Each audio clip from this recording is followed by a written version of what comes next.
नमस्कार दोस्तों, स्वागत है आपका एक बार फिर से बीएससी सेकेंड ईयर की केमिस्ट्री की क्लासेज में।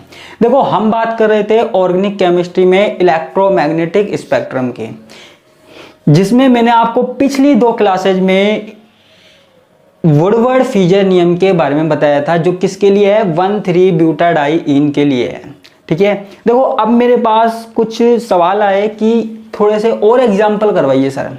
तो आज हम कुछ और एग्जाम्पल की बात करने जा रहे हैं, जिससे कि हमारे सारे के सारे कंसेप्ट क्लियर हो जाए। तो सबसे पहली बात, अगर आपने इसकी फंडामेंटल चीजें नहीं देखी है, बेसिक चीजें नहीं देखी है इस नियम की, तो मेरी लास्ट दो वीडियो में जाकर देख सकते हैं, आपको प्लेलिस्ट में मिल जाएगी।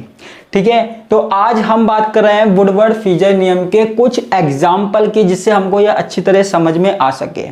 पिछले साल के कुछ एग्जाम पेपर जो मैंने उठा के देखे थे, उनमें जिस तरीके के क्वेश्चन आए हैं, वो क्वेश्चन मैं आपको आज कराने की कोशिश कर रहा हूं। ठीक है, तो इसलिए आज हम शुरू कर देते हैं कुछ एग्जाम्पल। ठीक है बच्चों, तो आज की क्लास में हम लेते हैं कुछ एग्जाम्पल लेते हैं।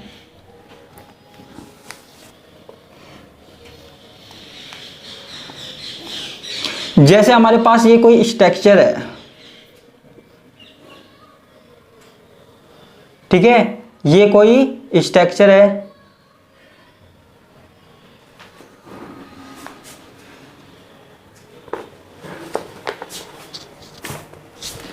अब देखो यहां पे हमको सबसे पहले क्या देखना है, सबसे पहले 1,3-ब्यूटाडाइईन देखना है, जो हम हर एक स्ट्रक्चर में देख रहे थे। क्या देखना है, 1,3-ब्यूटाडाइईन देखना है।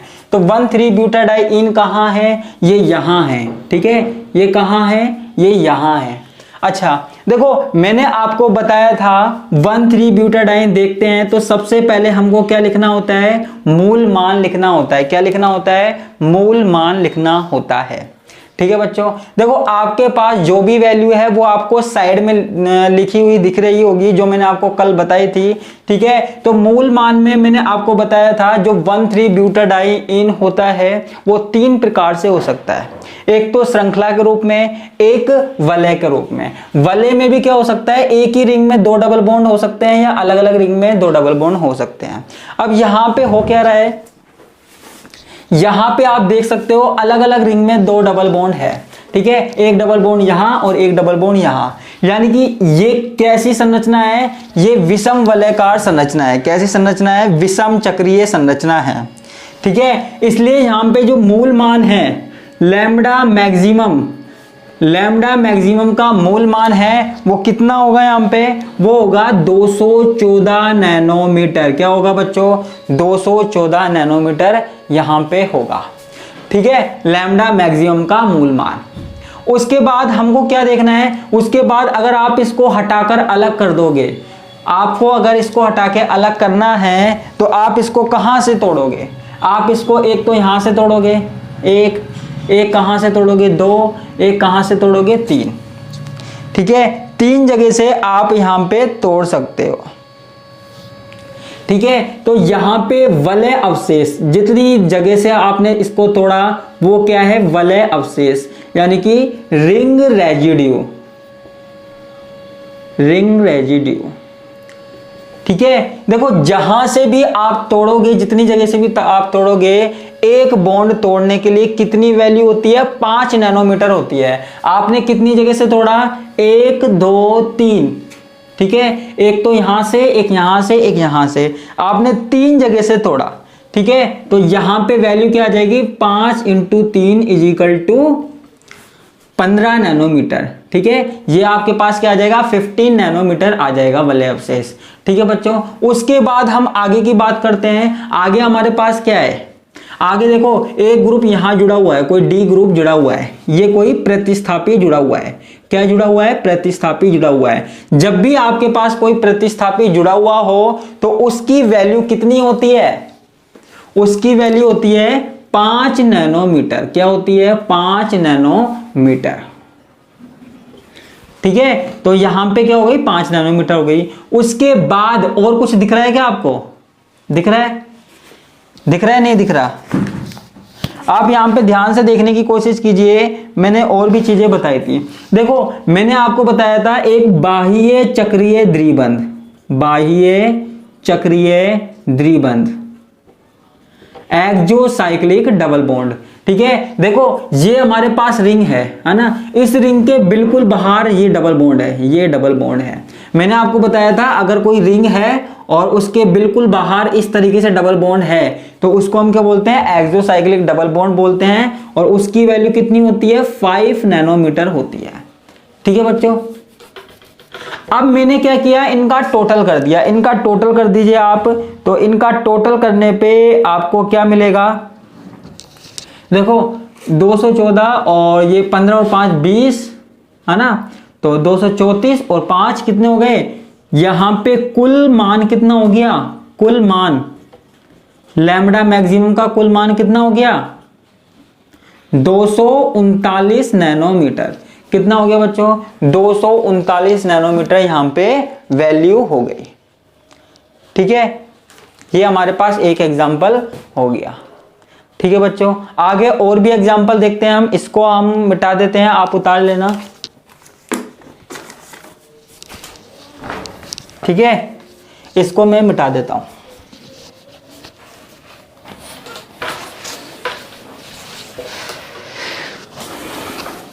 और एग्जांपल मैं देखता हूं जो पिछले साल एग्जामों में आए हुए हैं, तो एक अदर एग्जांपल और है।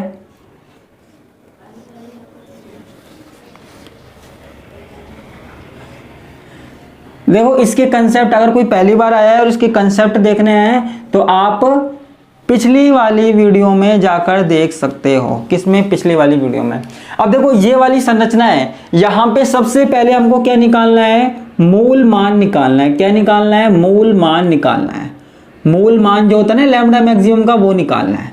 ठीक है, अब देखो ये वलय है, अब आपको इसमें क्या देखना है, 1,3-ब्यूटाडाइईन देखना है। क्या देखना है बच्चों, 1,3-ब्यूटाडाइईन देखना है। अब आप सोचोगे कि डबल बॉन्ड ये भी है, डबल बॉन्ड ये भी है, ये भी है। ठीक है, आपको केवल 2 डबल बॉन्ड लेने हैं। पहली बात तो क्या है, 2 डबल बॉन्ड लेने हैं। ठीक है बच्चों, तो 2 डबल बॉन्ड आप सोचोगे ये वाले 2 ले या फिर ये वाले 2 ले, है ना। आपको लगातार एक ऐसे डबल बॉन्ड लेने हैं, एक डबल बॉन्ड फिर एक छोड़ के फिर एक डबल बॉन्ड लगातार लेने हैं ना। तो आप सोचोगे कि ये वाले डबल बॉन्ड ले या फिर ये वाले, है ना, आप कंफ्यूज हो जाओगे।